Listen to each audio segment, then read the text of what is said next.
Class 10th के MP board के सभी विद्यार्थियों 27 फरवरी के दिन आपका पहला पेपर है। देख सकते हैं पूरा पेपर का सॉल्यूशन, ठीक है। यहां पर देख सकते हैं आप, कोई सा भी, ठीक है, क्वेश्चन हो पेपर में आउट नहीं जाएगा। देखिए पूरे के पूरे पेपर, ठीक है। मैं यहां पर set A B C D, ठीक है, ये देख सकते हैं सेट ई डी, देख लीजिए आप तो सामने, ठीक है, ये सेट ए। इस तरीके से मैं आपको 5 से 6 प्रश्न पत्र सोल्व कराऊंगा ना, ठीक है। तो पेपर आउट जाएगा ही नहीं, इससे बाहर पेपर चला जाए तो मैं वीडियो बनाना ही छोड़ दूंगा, ठीक है। 75 के 75 नंबर तक कवर हो जाएगा आपका। लेकिन भैया ध्यान से, धैर्य से, शांति से देखना पड़ेगा। रहेंगे सारे के सारे मॉडल पेपर, लेकिन ये जवाबदारी पेपर इससे आउट नहीं जाएगा। क्यों नहीं जाएगा उसका भी एक कारण है, उसका एक रीजन है, तो उस रीजन को अपन सामने बता देते हैं, ठीक है। क्योंकि अपनी है एक ऑफलाइन कोचिंग, ठीक है, उससे हर साल बच्चे टॉपर बनते हैं। देख सकते हैं ये रहा आपके सामने रिजल्ट, 96.75, 91, 89, 87, इस तरीके से परसेंटेज बनती है ऑफलाइन कोचिंग से। यदि आप भी चाहते हैं वास्तव में, ठीक है, तो जो चीजें बताऊं उसको प्रॉपर ढंग से करना है, ठीक है। मेरे को पता है यार कहां से क्वेश्चन उठते हैं, कहां से क्वेश्चन आते हैं हर साल, ठीक है, आप चिंता मत करो। चलिए, उद्धव ने गोपियों को क्या संदेश दिया? उद्धव ने गोपियों को क्या संदेश दिया था? देखिए उद्धव जी जो है ना, गोपियों को संदेश देख रहे थे योग साधना का। किसका संदेश दिया था भैया? योग साधना का। तो यहां पर आ ऑप्शन राइट रहेगा। काव्य के जो भेद होते हैं वो कितने होते हैं? तो काव्य के 2 भेद है, श्रव्य काव्य और दृश्य काव्य। श्रव्य काव्य में फिर प्रबंध काव्य, मुक्तक काव्य, इस तरीके से काव्य आते हैं, ठीक है। तो काव्य के 2 भेद होते हैं बेटा, श्रव्य और दृश्य, ठीक है, श्रव्य और दृश्य काव्य हो गया। सरस्वती के प्रसिद्ध संपादक कौन रहे? महावीर प्रसाद द्विवेदी जो है ना, सरस्वती के संपादक है। विद्यालय में कौन सी संधि है? ध्यान देना है, विद्यालय में आपकी कौन सी संधि है? विद्याधन आलय स्वर संधि। यदि अपन इसका संधि विच्छेद करेंगे तो क्या बनेगा? विद्याधन आलय, ठीक है। बाकी यार क्वेश्चन पूरे आएंगे, निश्चिंत रहो आप। मुझे पता है यार कौन कौन से क्वेश्चन बैठते हैं एग्जाम में, क्या कौन कौन से एग्जामिनर जब पेपर बनाता है तो उसके दिमाग में कौन कौन से क्वेश्चन आते हैं, ठीक है, वो आप निश्चिंत रहो, ठीक है। बाकी भरोसा नहीं है तो वीडियो मत देखो, मैं भी कह रहा हूं बेटा, पेपर से आओ, मिलान करो, उसके बाद में मेरे वीडियो को देखना। नहीं है भरोसा तो मत करो, करना है तो बेटा पूरा देखो। भोलानाथ का असल नाम क्या था? भोलानाथ का जो असल नाम है वो क्या है? तारकेश्वर नाथ। क्या है? तारकेश्वर नाथ। स्वर संधि के भेद होते हैं, स्वर संधि जो होती है उसके 5 भेद होते हैं। दीर्घ संधि, गुण संधि, वृद्धि संधि, यन संधि, अयाधि संधि, याद है इतने, ठीक है। और यहां पर अपन देखते हैं रिक्त स्थानों को, तो आभा फागुन की अट नहीं रही है। क्या नहीं रही है? अट नहीं रही है, मतलब जो फागुन की जो सुंदरता है वो समा नहीं पा रही, ये बोल रहा है वो। स्थायी भावों को उत्पन्न करने वाले, स्थायी भावों के उत्पन्न होने के कारणों को हम क्या कहते हैं? जो स्थायी भाव उत्पन्न होते हैं उन कारणों को क्या कहते हैं? तो उन्हें कहते हैं विभाव, ठीक है। क्या कहते हैं? विभाव। एक अंक वाली रचना, एक अंक वाली जो रचना है वो होती है एकांकी, एकांकी। माता पिता में समास है, माता पिता में जो समास है ना वो है द्वंद्व समास, याद रखना है आपको। कौन सा समास है? द्वंद्व समास है। संधि कितने प्रकार की होती है? संधि के भेद 3 होते हैं, स्वर संधि, व्यंजन संधि और विसर्ग संधि। प्रत्येक चरण में 16-16 मात्राएं क्या कहलाती है? देखो 16-16 मात्राएं जो होती है ना वो होती है चौपाई, ठीक है। और टोटल यदि 24 मात्रा है, 24 मात्राओं वाला छंद दोहा छंद कहलाता है, याद रखना है, नोट कर लो इस बात को। दोहा या चौपाई दोनों में से एक 100% आएगा, ठीक है। प्रत्येक चरण के 16-16 मात्राएं किसमें होती है? तो चौपाई छंद में होती है। और ऐसा छंद जिसमें टोटल 24 मात्रा होती है, 24 मात्राओं वाला छंद आपका दोहा छंद कहलाता है। हो गया इतना। अब है सत्य और असत्य। क्वेश्चन नंबर 3 में, सहस्त्रबाहु की भुजाएं परशुराम ने काटी थी। आपने पाठ पढ़ा है, पाठ पढ़ा है तो उसमें आया है, ठीक है, कि कौन है? सहस्त्र भाव सम रिपु सम मोरा, यानी तुम सहस्त्र भाव की तरह, वो मेरा दुश्मन है, परशुराम जी कह रहे हैं, ठीक है। परशुराम जी कह रहे हैं कि मेरा सहस्त्र भाव की तरह दुश्मन है जिसने भी, ठीक है, ये धनुष, शिव का धनुष तोड़ा है, ये सब बोला नहीं बोला? यहाँ पर देख सकते हैं अपन, सत्य बात है ये। जहां अलौकिक दृश्य अलौकिक आश्चर्य का भाव होता है, अलौकिक आश्चर्य का भाव जो होता है ना, वहां पे होता है आपका विभत्स रस है। क्या ये आपका विभत्स, विभत्स रस है। तो बेटा ये हो गया आपका असत्य। क्यों? क्योंकि यहां पर विभत्स रस कब होता है, जहां पर विभत्स रस कब होता है, जब ग्रहणा होती है ना, ग्रहणा, ग्रहणा, तो वहां पे होता है विभत्स रस। क्या होता है वहां पे? विभत्स रस होता है। ठीक है। और जहां आपका आश्चर्य हो, आश्चर्य, आश्चर्य, वहां पे होती है आपकी, ठीक है, अद्भुत रस।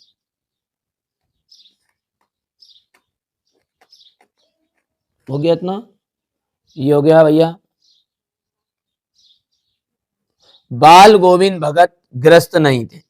बाल जो गोविंद भगत एक साधु थे, ठीक है, क्या थे? तो ग्रस्त नहीं थे। कह रहा भैया ग्रस्त थे, लेकिन साधु की सारी परिभाषाओं पर खरे उतर रहे थे।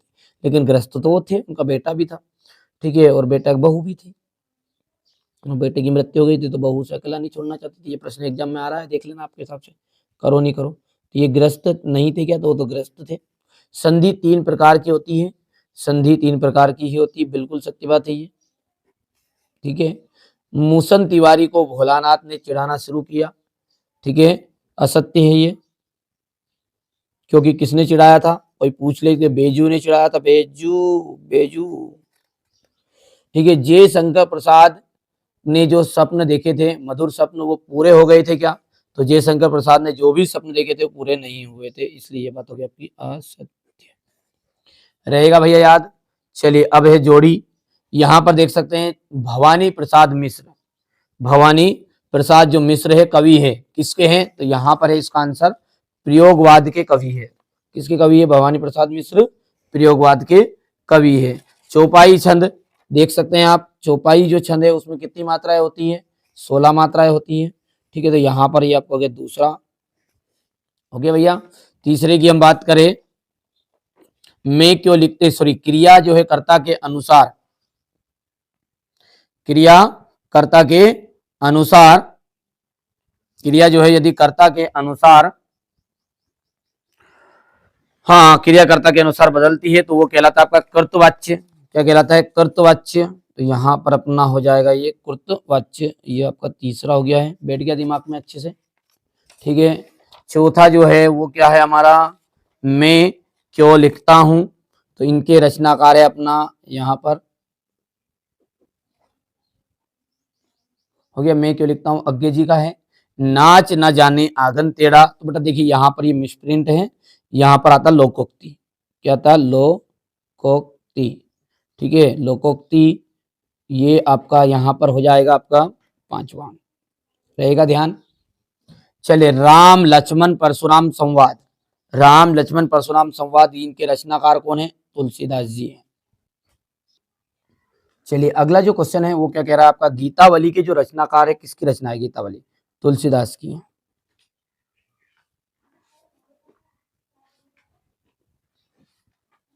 पीपर पात सरिस मन डोला में कौन सा अलंकार है? पीपर पात सरिस मन डोला में आपका उपमा अलंकार।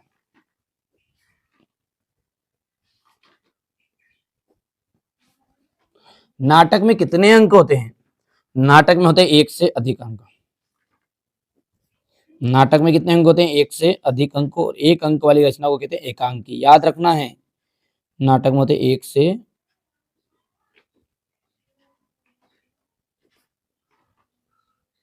अंक।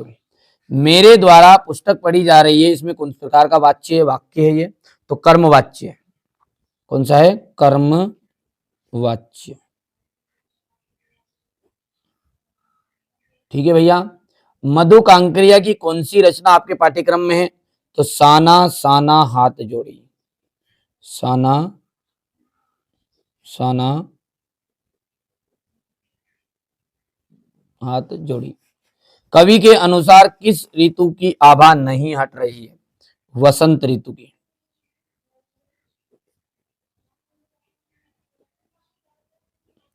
ठीक है, अब इतनी चीजें कंप्लीट है। ठीक है। अब जो एग्जाम की दृष्टि से देखिए, जो 100% श्योर आपके क्वेश्चन आ रहे हैं 6 से 23 तक के, 5 तक के तो अपन ने देख ही लिए, बाकी सेट बी भी करेंगे, सी डी ई एफ भी करना है अभी तो, ठीक है। तो यहाँ से अपन क्वेश्चन नंबर जो 6, इससे मैं आपको थोड़ा सा सॉल्यूशन साथ में देता जाता हूँ ताकि आपको कोई दिक्कत नहीं आएगी, कोई इशू भी नहीं रहेगा, समस्या नहीं रहेगी, डाउट क्लियर करते चलेंगे, ठीक है। थोड़ा बहुत समझाऊंगा, चलिए शुरू करते हैं। तो देखिए क्वेश्चन नंबर 6 में है रीतिकाल की प्रमुख विशेषता है। तो रीतिकाल की प्रमुख विशेषता देख सकते हैं आपके सामने ये सांसारिक सुख की प्रधानता, कवियों का आश्रित होना, मुक्तक और गीति काव्य की प्रधानता, ठीक है। इसी तरीके से ये इसका अथवा हो गया है, ठीक है। क्वेश्चन नंबर जो 7 है वो क्या है, जयशंकर प्रसाद अथवा तुलसीदास की काव्यगत विशेषताएं देखनी है। तो यहाँ पर आप देख सकते हैं जयशंकर प्रसाद, तो तुलसीदास का पहले कवि परिचय देख सकते हैं। यहाँ पर देखिए मैंने इस टाइप से कराए हैं, सरल से सरल। देखिए अपने एमपी बोर्ड में आता रचनाएं, ठीक है, रामचरितमानस, कवितावली, दोहावली, यहाँ से होगी इनकी काव्यगत विशेषताएं, भाव पक्ष, ये हो गया कला पक्ष, ये हो गया साहित्य में स्थान, कर पाओगे। बाकी बेटा जो बच्चा अभी तक एप्लीकेशन में ऐड नहीं है ना, बिल्कुल मैं आपको 100% कह रहा हूँ बेटा, निवेदन समझ लो आप, कुछ भी समझो, ठीक है। बाकी पक्का गारंटी है कि जो बच्चा पेड एप्लीकेशन में है ना, उसकी 85 से 90% पक्का है। कोई मायका लाल नहीं हिला सकता उसके परसेंटेज को, ठीक है। ये बात ध्यान रखना, कोई असली का लफड़ा नहीं बता रहा हूँ, नहीं असली मिलेगा, वो तुम्हारे स्तर से सोच लो जो सोचना है।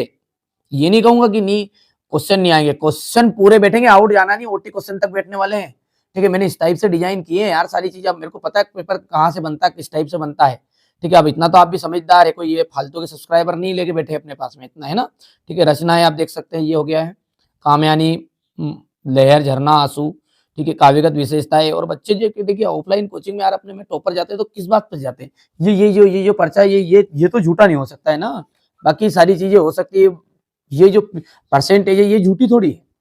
अब बाकी नहीं मानो तो कोई बात ही नहीं बेटा, ऑफलाइन कोचिंग है हमारी, ऑफलाइन कोचिंग में से जो बच्चे जाता है टॉपर, उनके लिए हम यहाँ पर देते हैं, ठीक है। बाकी आप देख सकते हैं इससे पहले भी मेरे बहुत सारे बच्चे गए हैं, ये देख लीजिए, ये तो हो गया इस साल का, हो गया ये देख सकते हैं, और इसके बाद में ये आपका पिछले साल का है, देख सकते हैं, ये देखो यहाँ से देखो 90 90 89, देख लीजिए आप खुद ही देखो ना यार, देखो ये हो गया। तो बेटा ये आप निश्चिंत रहो, है ना, बिल्कुल। तो आपको क्या है, बस केवल मैं जो बताऊं ना उनको फॉलो करना पड़ेगा, एप्लीकेशन में ऐड नहीं है तो एप्लीकेशन में हो जाओ ऐड, बस सीधी सी बात, इशारा काफी होता है समझदार के लिए, हो ज्यादा जानता भी अपने को, देखिए टीचर पर भरोसा तो करना पड़ेगा, सीधी सी बात है, करना है तुम्हारी मर्जी, जो करो ना करो। चलिए यहाँ पे भी मैं कंटेंट दे रहा हूँ जो बच्चे नहीं कर पा रहे हैं, बाकी कुछ ऐसी चीजें वहां पे मिलने वाली है। चलिए, गोपियों द्वारा उद्धव को भाग्यवान कहने में क्या व्यंग नहीं थे, ये हो गया। लक्ष्मण ने वीर योद्धा की क्या क्या विशेषताएं बताई, ये क्वेश्चन हो गया आपका। इसी के अथवा वाला है, नौवा है, फाल्गुन में ऐसा क्या होता है जो बाकी ऋतु में नहीं होता, ये इसका अथवा हो गया है, ठीक है। यहाँ से देख सकते हैं महाकाव्य खंडकाव्य में अंतर है, मानवीकरण अलंकार की परिभाषा उदाहरण सहित हो गया, वीर रस की परिभाषा लिखते हुए, दोहा छंद देखिए बहुत ही सिंपल सा है। यहाँ पर अपन देख सकते हैं मन्नू भंडारी हो गया, रचनाएं और साहित्यिक परिचय, भाषा शैली, साहित्य में स्थान, ये देखिए रामवृक्ष बेनीपुरी, रचनाएं, साहित्य में स्थान, भाषा शैली, सेनानी ना होते हुए लोग कैप्टन वाले को चश्मा वाला, सेनानी ना होते हुए चश्मे वाले को लोग कैप्टन क्यों कहते थे, ये भगत ने अपनी बेटे की मृत्यु पर क्या भावनाएं व्यक्त की, ये देखिएगा यहाँ पर हो गया। काशी में हो रहे परिवर्तन, ठीक है। समय कम है आपके पास, इसलिए मैं थोड़ा सा जल्दबाजी कर रहा हूँ, अभी भी मौका है, मत खाओ धोखा, क्योंकि यहाँ पर जो 100% 100% क्वेश्चन पेपर जो रहेगा, पेपर आउट जाना ही नहीं है। मैं ये नहीं कहूंगा असली नकली, वो तुम्हारे स्तर से जो विचार करना है करिए, कमेंट करते रहेंगे, वो तो चलता रहेगा, जीवन भर चलता रहेगा, फेक पेपर है, फालतू है, ये भाई साहब मैंने शुरू में बताया मॉडल पेपर है, पर लेकिन पेपर आउट चला जाए तो कहना आप, तो अब पहली बार तो भरोसा करना पड़ेगा। अब हिंदी में मेरे अलावा भी अलग से पढ़ लो, ये क्वेश्चन पेपर कर लो 6 सेट, उसके अलावा अलग से पढ़ो, मैंने कब कहा नहीं पढ़ना है, पढ़ो अलग से, ठीक है। अब इतना भी कहते हुए भी आप पेड एप्लीकेशन में नहीं ऐड हो रहे, तो आपसे बड़ा मूर्ख तो मेरे को जमाने में दिखता नहीं है, ठीक है। तो जो बच्चा वास्तव में अच्छी परसेंटेज बनाना पड़ जाता है, पेड एप्लीकेशन, ठीक है, समझदार के लिए इशारा काफी। ये क्वेश्चन नंबर 17 हो गया इतना। यहां से आप देख सकते हैं क्वेश्चन नंबर 18, ये क्वेश्चन नंबर 18 का यहाँ पर देख सकते हैं। अब एप्लीकेशन में ऐड होने के लिए बेटा नंबर दिए गए ना, मन में थोड़ा सा छूट गया था इसलिए कह दी मैंने, ठीक है। ये इसका थोड़ा देखिए संवाद वाला आएगा, हो गया। इसकी सबकी पीडीएफ भी मैं आपको प्रोवाइड करता हूँ। देखो मूर्ति संगमरमर की थी, ये क्वेश्चन आंसर है, यही पेपर के चल रहे हैं, नहीं तो पता चले किसी दूसरे के समझ लो। ये मूर्ति संगमरमर की थी, ये हो गया क्वेश्चन नंबर 19, हो गया। ये रहा आपके सामने संदर्भ प्रश्न व्याख्या, ये व्याख्या हो गया। इसके बाद में ये इसका अथवा वाला हो जाएगा, यहाँ पर लेते जाओ स्क्रीनशॉट। ये क्वेश्चन नंबर 20, ये 21 वाला अथवा ये इसका ये हो गया इतना, ठीक है। ये 2200 वाला है और ये इसका अथवा वाला है, ठीक है। अब रही बात ऐसे की, तो बेटा निबंध जो है ना, ये निबंध देख सकते हैं यहाँ पर आप, ठीक है। यहाँ पर ये देखिए, मेरा प्रिय खेल तो करना ही करना है, और विज्ञान की देन और छात्र जीवन में अनुशासन, 3 कर लो, कोई से भी कर लो, लेकिन देखो ज्यादा खास करके जाना तो विज्ञान की देन करना ही करना है, और पर्यावरण प्रदूषण का 100% चांस है, 2 तो आपको करने ही करने हैं, और यदि आप कर सकते हैं तो छात्र जीवन में अनुशासन। देखिए हिंदी में थोड़ा सा क्या रहता है, थोड़ा सा आप समझदार है, क्योंकि यदि अपन हिंदी मीडियम से है तो अपने लिए क्या होता है, अपनी जो आम भाषा वो हिंदी है, इसलिए जो हिंदी में है ना थोड़ा सा रहते हैं निबंध जो रहते हैं वो हर कहीं से पूछ भी लेता है। बाकी ये 3 पेपर में कर लोगे तो आउट इससे जाना नहीं है, ठीक है। तो ये तो हो गया मेरा पेपर 1, ठीक है। इसके अलावा देख सकते हैं सारे के सारे फर्रे मैंने बता ही दिया आपको, शुरुआत में भी कहा। ये रहा सेट बी, देखो ये देखिए, ये रहेगा सेट सी इस टाइप से पूरा, ये रहेगा सेट डी। कोई भटकने की जरूरत नहीं है यार, मैंने पूरे डिजाइन आपके लिए तैयारी करी पूरी, ये ठीक है। टॉपर बनाने की जवाबदारी मेरी है, और इन बच्चों की तरह कभी टॉपर नहीं बना दिया ना तो ठीक है, फिर मैंने पढ़ाई क्या, ठीक है भैया। तो पहली बार आप चैनल पर सब्सक्राइब करो, नोटिफिकेशन ऑन करो, एप्लीकेशन में नहीं जुड़े तो अभी भी कॉल करो, मौका है, मत खाओ धोखा। एक पेपर आजमा लो, आप तो खुद ही आपको समझ में आ जाएगा। मैंने ये नहीं कहा असली आउट जाएगा ही नहीं यार, मैंने सारे एमपी क्वेश्चन दिए, इस तरह से डिजाइन किया, पेपर कहां से बनता सब मेरे को पता है। चलिए मिलते हैं अगली वीडियो में।